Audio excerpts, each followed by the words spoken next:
അപ്പോഴേ ഇന്ന് നമ്മൾ വളരെ സിമ്പിളായി പറയാൻ പറ്റുന്ന കുറച്ച് സെന്റൻസുകളാണ്, എന്നാലും നമുക്ക് ഡെയിലി ലൈഫിൽ ഒഴിച്ചുകൂടാൻ പറ്റാത്ത സെന്റൻസുകളാണ്. അപ്പോൾ സെന്റൻസ് എന്താണെന്ന് നോക്കാം. അത് അവളുടെ പുസ്തകമാണ്, അല്ലേ? അത് അവളുടെ പുസ്തകമാണ്, അത് അവളുടെ വീടാണ്, അത് അവളുടെ പേനയാണ് എന്നൊക്കെ പറയാറുണ്ടല്ലോ. ഇതിന് വേണ്ടിയിട്ട് നമ്മൾ യൂസ് ചെയ്യുന്നതാണ് ദാറ്റ് ഈസ്, അല്ലേ? അത് എന്നാണ്. സോ ദാറ്റ് ഈസ്, അതാണ്. ഹെർ ബുക്ക്, അത് അവളുടെ പുസ്തകമാണ്.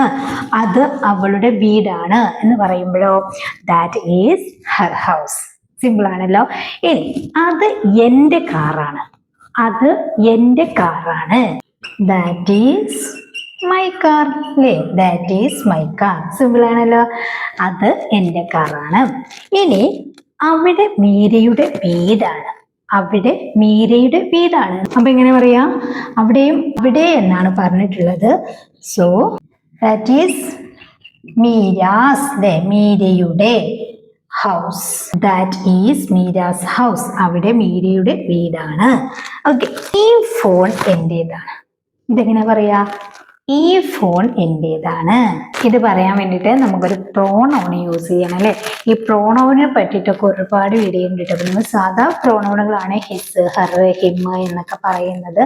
അതിൻ്റെ വേറൊരു പ്രോണൗൺ ആണ് മൈൻ, യുവേഴ്സ്, അതുപോലെ ഹെർസെൽഫ് ഇങ്ങനെയൊക്കെ പറയുന്നത്. ഓക്കെ. അപ്പൊ അതേക്കുറിച്ച് ഡീറ്റെയിൽ വീഡിയോ നമുക്ക് ചെയ്യാട്ടോ. ആവശ്യമുള്ള താഴെ കമന്റ് ചെയ്യാം.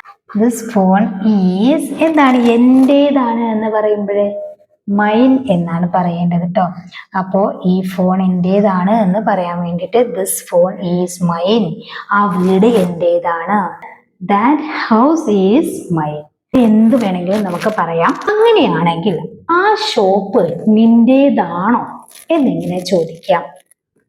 ആ ഷോപ്പ് നിന്റേതാണോ എന്നെങ്ങനെ ചോദിക്കും എന്നുള്ളത് നിങ്ങൾ താഴെ കമന്റ് ചെയ്യാം കേട്ടോ. അപ്പോ ഈ എന്റേതാണ്, നിന്റേതാണ്, അവളുടേതാണ് എന്നൊക്കെ പറയുന്നുണ്ടല്ലോ. ഇതൊക്കെ പറയാൻ വേണ്ടിയിട്ട് നമ്മൾ ഒരുപാട് പ്രോണൗണുകൾ പഠിച്ചു വെക്കേണ്ടതായിട്ടുണ്ട്. അപ്പൊ ഈ പ്രോണൗണുകൾ പല വിധത്തിലുണ്ട്.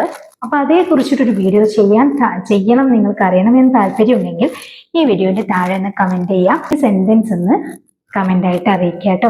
വീഡിയോ ഇഷ്ടപ്പെട്ട ലൈക്ക് ചെയ്യുക, ഷെയർ ചെയ്യുക. ചാനൽ ആദ്യമായിട്ട് കാണുന്നവരാണെങ്കിൽ സബ്സ്ക്രൈബ് ചെയ്യുക.